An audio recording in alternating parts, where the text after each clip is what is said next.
এইচএছৰ ফলাফলক লৈ এই মুহূৰ্তৰ এটা লেটেষ্ট আপডেট যে 22 এপ্ৰিলত ঘোষণা নহয় এইচএছৰ ফলাফল। তো এইচএছৰ ফলাফল আসলতে কেতিয়া ঘোষণা হ'ব পাৰে ইয়াৰ বিষয়ে আলোচনা কৰিম। ভিডিঅ'টো একেবাৰে শেষলৈ চাই থাকিব আৰু যদি চেনেলত প্ৰথমবাৰৰ বাবে আহিছে তেনেহ'লে সাবস্ক্ৰাইব কৰি ৰাখিব যাতে এনেধৰণৰ জৰুৰী আৰু সঠিক খবৰ সদায় লাভ কৰিব পাৰে। যেহেতু একাংশ ছাত্ৰ-ছাত্ৰীয়ে কমেন্ট যোগে প্ৰশ্ন কৰিছিলে যে এইচএছৰ ফলাফল 22 এপ্ৰিল তাৰিখে ঘোষণা কৰা হ'ব নেকি, তো মই এই খবৰটো ইতিমধ্যে কনফাৰ্ম কৰিলো যে কাইলৈ অৰ্থাৎ 22 এপ্ৰিল তাৰিখে এইচএছৰ ফলাফল ঘোষণা কৰা নহয়।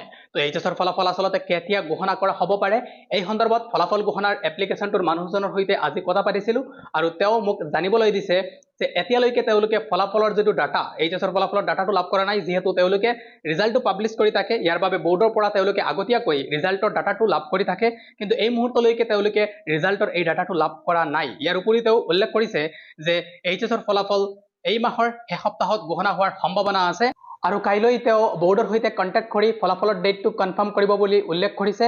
যদি তেওঁ কাইলৈ ফলাফলৰ ডেটটো কনফাৰ্ম কৰি দিয়ে তেনেহ'লে মই আপোনালোকক লগে লগে এটা আপডেট দি জনাই দিম। তো এই মুহূৰ্তলৈকে যেটো শেহতীয়া খবৰ এইটো হৈছে যে এইচএছৰ ফলাফলৰ তাৰিখ এতিয়ালৈকে চূড়ান্ত হোৱা নাই আৰু কাইলৈ কোনো পৰ্যায়তে এইচএছৰ ফলাফল ঘোষণা কৰা নহয়। ফলাফল এপ্ৰিল মাহৰ শেষ সপ্তাহতেই ঘোষণা হ'ব, কিন্তু তাৰিখ আপোনালোকক কাইলৈ খুব সম্ভৱতঃ জনাব পাৰিম। তো আপোনালোকে ইয়াৰ বাবে চেনেলটো সাবস্ক্ৰাইব কৰি ৰাখিব আৰু এই ভিডিঅ'টো সকলোলৈ শ্বেয়াৰ কৰি দিব।